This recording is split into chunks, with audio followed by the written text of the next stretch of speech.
સહજાન સ્વામી મહારાજની જય, અક્ષર પુરુષોત્તમ મહારાજની જય, ગુણાતીતાન સ્વામી મહારાજની જય, ભગતજી મહારાજની જય, શાસ્ત્રીજી મહારાજની જય, યોગીજી મહારાજની જય.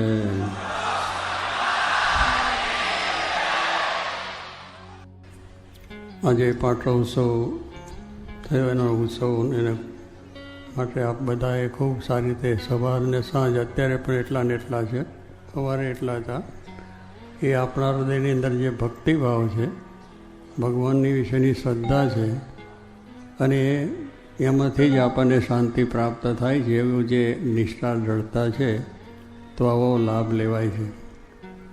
અને એ પ્રમાણે ભગવાનને પણ આપણે રાજી કરી શકીએ છીએ. આપણે બધા અત્યારે પ્રશ્નો થયેલા છે મંદીના, એને માટે સૌ ચિંતિત પણ છો, અને એ ચિંતા થાય એ પણ સ્વાભાવિક છે આ જીવનની અંદર. પણ એ બધાની અંદર મુખ્ય વસ્તુ ભગવાનનો આધાર છે. ભગવાનની અંદર શ્રદ્ધા અને વિશ્વાસ હશે તો બધા આવા ઘણા પ્રશ્નો છે એને આપણે પાર કરી શકીએ છીએ.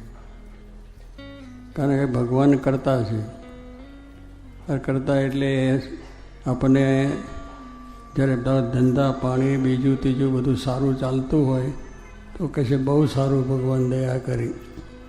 અને આવા જ્યારે મંદીના પ્રશ્નો આવે ત્યારે જરા મનમાં દુઃખ થાય કે આ બધું મારા ભગવાને કંઈ સારું કર્યું નહીં. પણ એવું છે જ નહીં. ભગવાન તો દરેકનું કલ્યાણ કરવા, સારું કરવા માટે જ આ પૃથ્વીમાં અવતાર લે છે. અને એ રીતે બધા રામ કૃષ્ણ બીજા અવતારો થયા, અને મહારાજ શ્રીજી મહારાજ પણ પધાર્યા છે. અને આવીને એમને મુખ્ય ધ્યેય, જીવનનું ધ્યેય રાખ્યું છે. કારણ કે આપણે બધા ઘણી જાતના આપણાની અંદર અવગુણો પડેલા છે. એને લઈને આપણને જરા આવા પ્રશ્નો ઊભા થાય ત્યારે જરા શોક થાય, અને એ રીતે આપણા મનમાં દુઃખ પણ થાય. પણ આ વાત તો આપણે આ જોઈએ તો પહેલેથી જ ચાલ્યું આવ્યું છે. દરેક વખત અવતારો થયા તેમાં પણ, કે રમા અવતારમાં પણ ભક્તોને દુઃખ આવ્યા છે. કૃષ્ણ અવતારમાં પણ બધા ભક્તોને, પાંડવોને બધાને આપણે વાંચીએ છીએ, જાણીએ છીએ, અને દુઃખ આવેલા છે. મહારાજના વખતમાં પણ કેટલાકને એ રીતે પ્રશ્નો થયેલા છે. પણ એ બધાની અંદર એક નિષ્ઠા હતી, તો એ પછી આખો આવો દુઃખનો દરિયો તરી ગયા. અને આજે એનો આખ્યાન આપણે શાસ્ત્રોની અંદર વાંચીએ છીએ કે આવા પ્રસંગોની અંદર પણ ભગવાનને મૂક્યા નથી. ભગવાનમાંથી શ્રદ્ધાની ડગમગાટ થયો નથી, કે જે કરે છે એ સારું જ કરે છે. આ જો દ્રઢતા નિષ્ઠા આપણામાં હોય તો પછી કોઈ બીજા સંકલ્પ તે ના થાય. આવા પ્રસંગો આવે એટલે જરા આપણે દુઃખ તો ભોગવીએ છીએ, અને ભોગવી લેવાનું છે. પણ ભગવાનની નિષ્ઠાની અંદર ને ભગવાનના કાર્યમાં આપણને શંકા ના થાય કે ભગવાને આમ કેમ કર્યું. કારણ કે જે સાચા ભક્તો છે, આગળ બધા જે ભક્તો થઈ ગયા છે, પાંડવો હતા. હવે પાંડવોને તો જાણીએ છીએ કે ભગવાનના ભક્તો જ હતા કૃષ્ણ અવતારમાં. પણ એના કુટુંબમાં જ એવો ક્લેશ હતો કે બીજા કૌરવો છે, ભાઈઓ જ છે બધા, એકબીજા કાકા ભાઈઓ. પણ એની અંદર આવો કુસમ થયો કે આ બધું રાજ મારે લેવું છે, પાંડવોને કંઈ આપવું નથી. આવી એક વૃત્તિ થવા દેલા કુસમ, અને એક જાતની આવી લાગણી. હવે એ એમને થઈ, એમાંથી મોટું યુદ્ધ થયું. અને ભગવાન જેવા વિષ્ટિ કરવા ગયા કૃષ્ણ પરમાત્મા, કે હવે પાંડવોને છે એટલે તમે કંઈક થોડું પણ એને જમીન કે રાજ્ય આપો, 2-5 ગામડો હતો એ લોકો એનું કરી હે. પણ દુર્યોધન હતો, એનામાં બહુ અભિમાન હતું કે આ પ્રમાણે બોલ્યો કે એમને જો રાજ્ય જોઈતું હોય તો મારી સાથે યુદ્ધ કરે ને પછી લે. ભગવાન હતા, જાણતા હતા, છતાં પણ એને આ અભિમાનની અંદર બોલ્યા, અને મોટું યુદ્ધ પણ આપણે થયું કે કશું જેટલી જમીન જો જોતી હોય તો યુદ્ધ કરો. આપણામાં જે અહમ ને મમત્વ હોય છે એટલે આપણા કુટુંબની અંદર પણ આવા ઝઘડા હોય છે, સમાજમાં ઝઘડા હોય છે, રાષ્ટ્રમાં ઝઘડા હોય છે, બીજી રીતના પણ ઝઘડાઓ હોય છે. પણ એનું મુખ્ય કારણ તો માણસના અંદરના સ્વભાવો છે. અને એ સ્વભાવોને લઈને આપણને એકબીજા પ્રત્યેના રાગ દ્વેષો થઈને કષ્ટ આવે છે.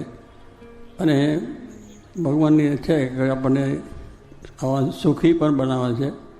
અને આપણી નિષ્ઠા જોવાને માટે એ પાછા પરીક્ષા પણ કરે છે.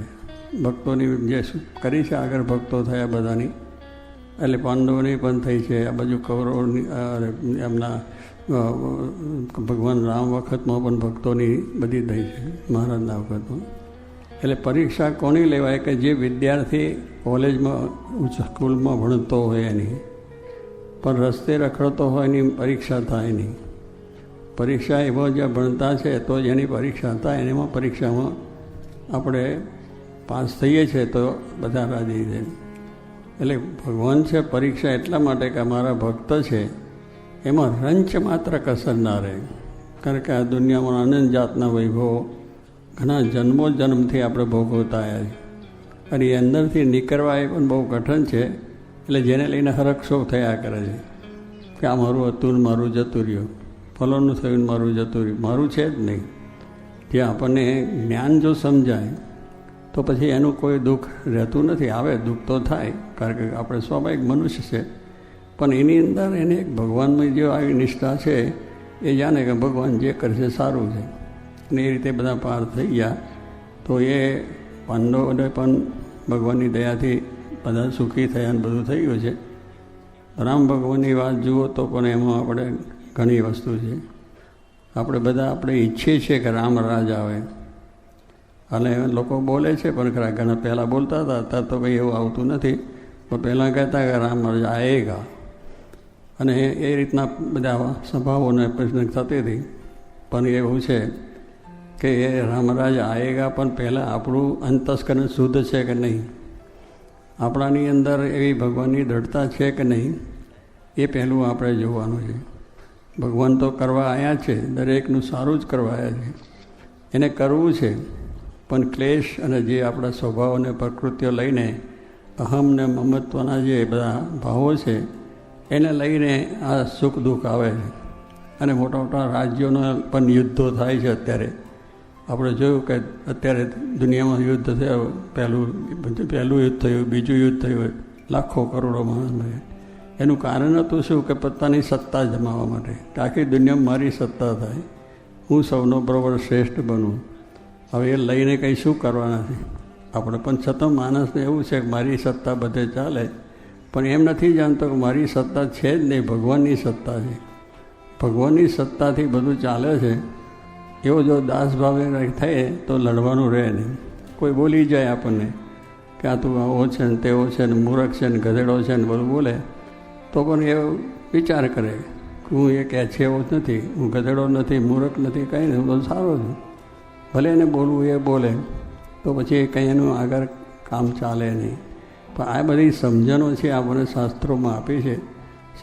અને મહારાજે વચનામતમાં પણ ઘણા વાત કરી છે કે અહમ મમત્વનો ત્યાગ કરવો. અહમને મમત્વ છે એ જ આપણને બરાબર છે. મને હું ફલાની નાતનો છું, હું ફલો શ્રેષ્ઠ છું, હું શેઠિયો છું, હું આ પ્રમાણે રાજા છું, હું આ પ્રમાણે ભણેલો છું, ગણેલો છું, બધી રીતનું હોય છે. બરાબર છે, સારી વાત છે. પણ એની અંદરથી કંઈક થોડુંક અભિમાન કોઈ બોલી જાય તો દુઃખ આપણને થાય. પણ જેને આ ભગવાનની આવી નિષ્ઠા રાખીને કંઈ કર્યું છે તો વાંધો આવ્યો નથી, હવે પણ નહીં. તો ગ્રસ્તાશ્રમની અંદર આપણે રહીએ છીએ તો એને માટેનો આપણને ખાસ, જો આપણે રામાયણ બધું વાંચતા હોય તો રામાયણની અંદરના પ્રસંગોથી આપણને જાણે કે સંસારની અંદર કેવી રીતે રહેવું જોઈએ. ભગવાન રામ અને એમની વાત છે આપણે જાણીએ છીએ કે એમના પિતા દશરથ હતા અને એમને 3 રાણી હતી. પહેલાં કૌશલ્યા, એને ભગવાન રામ, અને પેલા સુમિત્રા હતા એ લક્ષ્મણ, અને કઈ એની રાણી હતા એના ભરત, આ 3 હતા. એટલે ત્યાં આગળ પછી જ્યારે ભગવાન રામને ગાદીએ બેસવાનું થયું મોટા, ત્યારે બહુ સમારંભ થયો, બહુ મોટો સમારંભ. એટલે આખા રાજની અંદર હોય એટલે બધા માણસો બીજું મંડપ મંડપ શણગાર સરનાયો આગો બધા ધામધૂમથી બધું તૈયાર થઈ ગયું. અને સવારે જ ગાદીએ બેસવાની વાત. આ સાંજે રાત્રે પછી આ પ્રમાણે વાત બધી થાય છે. હવે તે વખતે કૈકેયીને છે એની દાસી હતી, મંથરા દાસી હતી. મંથરા છે એ કુસંગ, એના મનમાં કુસંગ હતો. અને જો કુસંગનો સંગ થાય તો આપણને બધું રીતે આ દુનિયાનું અતલપલર કરે. એટલે જો એને કુસંગ એના જીવમાં હતો કે મારે આ પ્રમાણે વાત કરવી કે જેથી કરીને રામ વનવાસ જાય અને કૈકેયીના દીકરાને ભરતને ગાદી મળે. હવે તૈયારી થઈ ગઈ, બધું થઈ ગયું, સવારે બધું વિધિ થઈ ગયો, આ થયો તેઓ થયો. હવે એ બધી પછી રાત્રે કૈકેયીને જ્યાં ઉઘડોકના બરો છે, મારો છોકરો રખડી જાય અને રામ ગાદીએ બેસે તો બને જ નહીં. એટલે મારે ગમે મેં રાનીને શું થયું હતું તમે કહીને એ ભગવાન દશરથ રાજા વનમાં કંઈ ગયા હતા તો રથનું પૈડું નીકળતું તો એમાં આંગળી પોતે નાખી દીધી. એટલે રાજાનું રક્ષણ થયેલું. રાજા દશરથ બહુ રાજી થયા કે માગ માગ તે આપું. ત્યાર પેલી રાણી કહે છે અમનો નહીં, હું પછી જોઈશ સમય આવે. એટલે આ સમય એને આવ્યો અને પેલી કૈકેયીએ વાત કરી કે તમે પેલા 2 વરદાન માગ્યા છે ને એ માગી લો તો અત્યારે આ રામ જશે વનવાસ અને ભરત ગાદીએ બેસી. હવે એવું છે ને માતા પણ એવું છે ને પોતાના દીકરાનો મમત્વ હોય એટલે મમત્વમાં પડી ગયા અને એને લઈને થયું કે ના બરાબર છે. એટલે કે સવારે આ બધું ચાલે છે ને દશરથને જઈને રાતે વાત કરી કે આવું છે ને મને પેલું વરદાન આપો. તો કે શું તાકા તમે મને કહ્યું હતું એટલે હવે મારું વરદાન એ છે કે રામ છે એ વનવાસ જાય અને ભરત છે એ ગાદીએ બેસે. દશરથને બહુ દુઃખ થયું, આઘાત જેવું લાગ્યું. કારણ કે રામ જેવા ભગવાનના પુત્રને જ્યેષ્ઠ હતા, બધી તૈયારી થઈ ગયેલી. હવે તૈયારી થઈને બધું થાય તો પછી આપણું કેટલું ચકમક થઈ જાય. એટલે એવું થઈ ગયું. એટલે દશરથ તો શાંતિ બિચારા વિચાર કર્યા અને જરા મૂર્છા આવી એ બધું આવી. પછી ધીરે ધીરે થયું કે કંઈ નહીં, પણ કારણ કે એ લોકો વચનથી બંધાયેલા હતા. રઘુકુળ છે એ રઘુકુળની રીત છે કે રઘુકુળ એ રીતે છે ચલી આવી પ્રાણ જાય પણ વચન ના જાય એ રીતથી એમની કે મને જે વચન આપ્યું છે એ પાળવું. આપણે તો વચન આપ્યું હોય તો એને ફેરવી નાખીએ અને સાચું ઘૂસું કરીએ. થોડીક આપણે સાક્ષી ખોટી સાચી પૂરીએ. વળી બીજી રીતિની અંદર પણ ઘણી રીતે આપણે કરીએ છીએ. પણ કહેવાનું શું છે કે આ એક જ વસ્તુ છે કે વચન આપ્યું છે તો બરાબર જે થાય આખું રાજ જતું રહેતો શું કે બીજું જતું રહેશે તો એની રીત પહેલેથી ચાલતી હતી. એટલે દશરથ રાજાએ વાત પછી રામ ભગવાન આવ્યા દર્શન કરવા સવારે બધું ધામધૂમથી ચાલતું હતું. એટલે પેલા કૈકેયીએ વાત કરી રાતના. એટલે દશરથે કહ્યું રામ ભગવાને કે તમારે વનવાસ જવાનું છે, ભરત ગાદીએ બેસે. ભગવાન રામને પણ એવું ન થયું કે હો આટલી બધી તૈયારી આવી મારી બધી વસ્તુ અને તમે મને આવી રીતે કહો. એટલે તો એ એના કાકા એના બાપાને શું કહે નોનસેન્સ, તને અક્કલ નથી. આજનો છોકરો બોલી જાય. આજના છે ભણેલા ગણેલા બધા હોય તો આટલે બાપાને પણ આવું નોનસેન્સ એટલે મૂર્ખ જ છે તું. તમને કંઈ ખબર નથી પડતી કે આવું બધી તૈયારીને આવું ભવ્યતા થઈ અને તમે કરો છો શું તમને ખબર. પણ એ બોલ્યા નહીં. અને રામ ભગવાન પણ બહુ પ્રેમથી અને એમને વનવાસ જવાનું કર્યું. હવે ભગવાન રામને વનવાસ જવાનું હતું. આ તો કુટુંબ ભાવના કેવી હોય જેની વાત છે આ બધી એમના જીવનમાંથી કે એ રામ ભગવાન તો તૈયાર થઈ ગયા.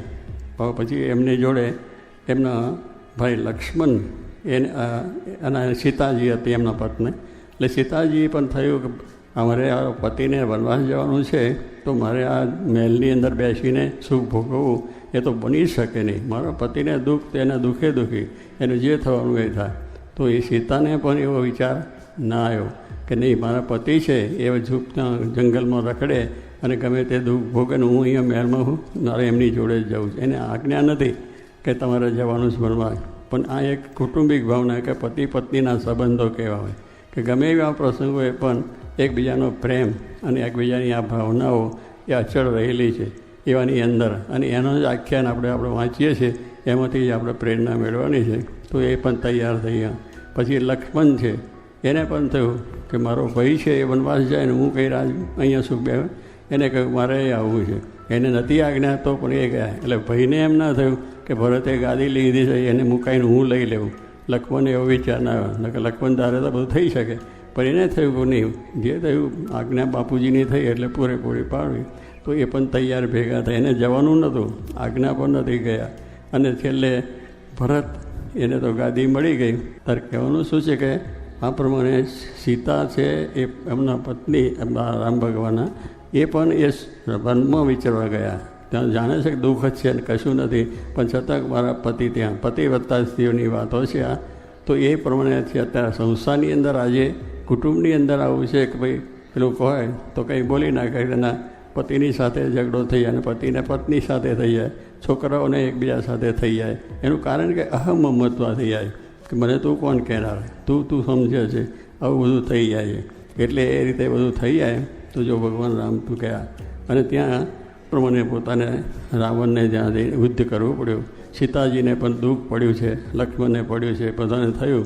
પણ કહેવાનું શું છે કે આવું એક વસ્તુ છે કે એ કઈ દીકરો બેઠો, પણ એ ભરત હતો એ બહુ વિચારશીલ હતો કે એને થયું કે મારા ભગવાન રામ મારા શ્રેષ્ઠ, એ જો આવું થાય તો પછી મારે આ ગાદી ભોગવી જ નથી.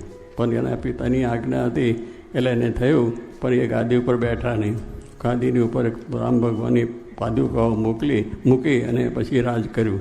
જે ભગવાન રામમાં વિચરણ કરીને પછી પાછા આવ્યા ત્યારે એને ગાજતે પોતે બોલાય. પાછું એવું નહીં કે આ વખતે પાછું મારું લઈ લેશે, એ તો કે મારું છે જ નહીં, આ છે તે રામનું જ છે. જો એના દેહ હતું તો એને પણ પાછી એ રીતે સ્વાગત કર્યું, ધામધૂમથી પાછા રામને ગાદીએ બેસાડી દીધા. તો આવી રીતનું રામરાજની વાતો છે. આપણે રામરાજ લાવીએ છીએ રામરાજા, પણ આપણા જીવનમાં જ્યાં સુધી આવી જાતની અહમ મમત્વ, મારું તારું છળ અને એકબીજાના નુકસાન કરવું એવી ભાવના હોય તો પછી આ બધી વસ્તુ થાય છે. અને દેશકાળ તો બધાને આવે જ છે. મહારાજના વખતમાં ઉકાળ પડ્યા છે અને એ થયા, પણ એ વખતે બધાની ધીરજ હતી. મહારાજે એમને બહુ આશ્વાસન આપ્યું, સંતોએ પણ આશ્વાસન આપ્યું. તેવા દુષ્કાળ 78 હતો અને 76 દુકાળ બહુ મહારાજનો વખત ભયંકર પડ્યો હતો.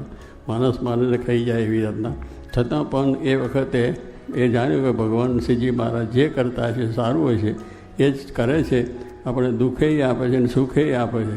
સુખ આવે તો આપણે રાજી થઈએ, દુઃખ આવે તો થાય કે મારા ભગવાને મારું ભૂંડું. ભગવાન કરતા નથી, પણ આવા બધા પ્રસંગોની અંદર આપણે ધીરજ રાખી અને શાંતિથી કરવાનું. તો કહેવાનું શું છે કે એ પ્રમાણે જે વખતે મહારાજે દાદા ખાચરને ત્યાં રહ્યા, દાદા ખાચરને દરબારમાં મહારાજ પોતેનું બધી ત્યાં રહી અને બધી રીતે આ પ્રમાણે કાર્ય કર્યું. એ દાદા ખાચર આવા ભક્તા તન મન તન રાજ્ય પણ મહારાજને આપી દીધું. તો કારભાર તમારો મારો નથી, દાસ થઈને કામ કરતા હતા. પણ છતાં એ દાદાને પણ આ વિચાર આવ્યો નહીં કે ભાઈ ચાલો મહારાજને આપણે છે તો મહારાજે એને દુઃખ આપ્યું એટલે શું એનું રાજ આમ તો સેવા કરે, બધું જ કરે. પણ એમનો પોતે પેલો એક દાદાના કાકા હતા જીવા ખાચર, એને બહુ દેશ હતો. એટલે દાદાની વૃદ્ધિ થાય અને એની પ્રશંસા થાય તે ગમે નહીં.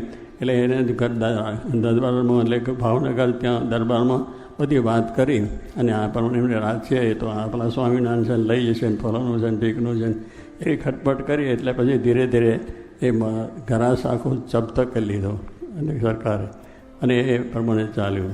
હવે પછી એ સરકાર જપ્ત તો થઈ ગયો, પણ દાદા ખાચર એમ ના થયું કે મહારાજ હું મારે ત્યાં ઉતર્યા આટલો ભીડો બેઠો છું ને કેમ થતું. મારે જે કહે છે તે દાદાને કહે છે કેમ છે, બહુ સારું છે, આપ જેમ રાજી થવું કરવાનું છે. આ એક જ વસ્તુ હતી. તો આજે દાદાનો મકાન થાય છે, દાદાની પ્રશંસા થાય. પ્રશંસા એટલે એમને નથી એવા ભક્ત બન્યા. જે ભક્ત એટલે એમની મેં કંઈ કોઈ જાતનું એમ નહીં, એનો અહંકાર હતો મેં મારે બહુ સહન કર્યું કે એવું નથી. ભગવાન જેમ રાજી થાય એમ કર્યું છે. તો આ પ્રમાણે દરેકની અંદર આ જોઈએ તો એ ગરાસ ગયો.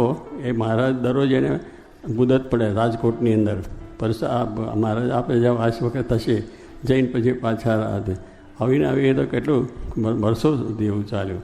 અને દાદા ખાચર જીવ્યા ત્યાં સુધી દર જાય પાછા મહારાજ આશીર્વાદ આપે, ગોળ ખવડાવે, ફરી દહીં પીડ ખવડાવે, રોટલો ના બધું સુકન થાય. ભગવાન બધી રીતે આપણને કરે. પણ છતાં એમાં કશું જ થયું નહીં કે દાદા ખાચરને જીવ્યા ત્યાં સુધી કસાર મળ્યો નહીં. મહારાજ પોતે બતાવ્યું. તો કહેવાનું શું કે પણ એને કંઈ સંકલ્પ થયો નહીં. પછી એમના દીકરાને મળ્યો તો કસાર. તો આવું પણ છે. આવી પ્રસંગની અંદર તો કહેવાય કે મહારાજ તમે હાલતા થાવ, આ બધા દુઃખ ભોગવીને એ થઈ ગયા, પણ ના થયું. તારે કહેવાનું શું છે કે એમ કહ્યું. મહારાજ કે દાદા અમે જઈએ છીએ અને તું તારે લઈને મારે લઈને તને દુઃખ આવે છે તો અમે જઈએ બીજે. દાદા ખાસ કે નહીં મહારાજ, ભલે અમને દુઃખ આવે, આ ગળાશે વેચી જાય ને બધું વેચી થાય, પણ તમને અમે મૂકી શકીએ નહીં, અને એ રીતે કરો. તો એ પ્રમાણે એની પ્રાર્થના કરીને મહારાજને પોતે રાજી કર્યા અને એ ગરાસની અંદર બીજું છે. તો કહેવાનું શું છે કે આવા ભક્તોને દુઃખ આવ્યું છે. રાજશ્રી મહારાજના વખતમાં આશાભાઈને, ઈશ્વરભાઈને, મોતીભાઈને બધા ભક્તો હતા.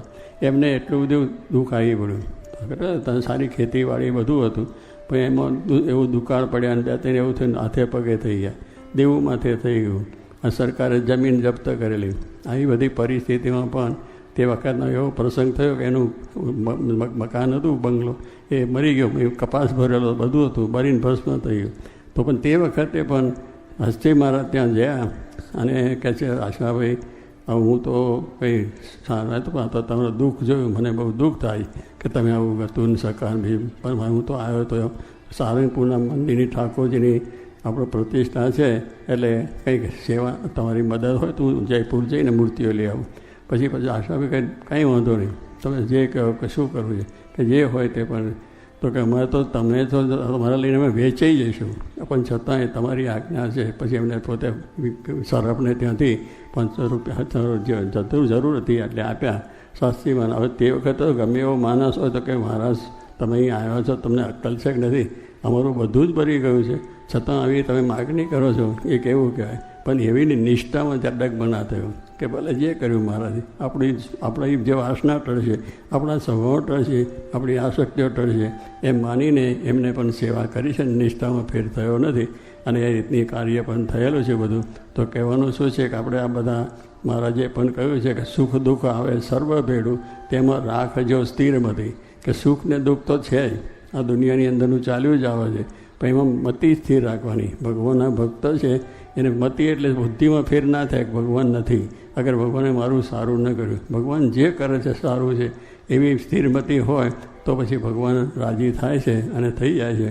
તો આપણે પણ આ પ્રમાણે અત્યારના દેશકાળમાં બધાને ખૂબ છે, અમને પણ બધાને સંતોને પણ દુઃખ થાય અને તમને તો થાય. એ તો વિશેષ કે તમારો ગ્રસ્ત પણ આવે, એ તો આવી પાર છે, દરિયા પાર એ ભગવાન કરનારા છે. દરિયાની મોજન આવે જલસા, પણ ભગવાન આપણે એનાથી પણ પાર કરે છે. એમાં આવા સંસાર વ્યવહારના પ્રશ્નો આવે છે, એમાંથી ઘણા તમે ભક્તો જે થઈ ગયા છે અત્યારે છે ને જે તે વખતે હતા, એ બધાના સંસારમાં શાંતિ થઈ ગઈ છે. તો આ આપણે ભગવાન અને પ્રાર્થના અમે કરીએ છીએ કે આપણી આ મુશ્કેલી છે, આપણી જે છે એ બધી ભગવાન દૂર કરશે.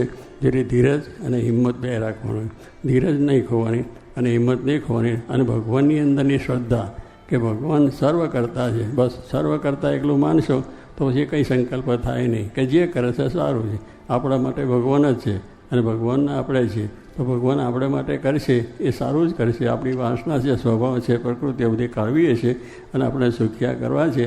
તો આવી પ્રસંગો આવે અને જાય, પણ એ જો શાંતિ રાખવી અને બધાને સારું બળ રહે, બધાના દેશકાળ પણ સારા થાય.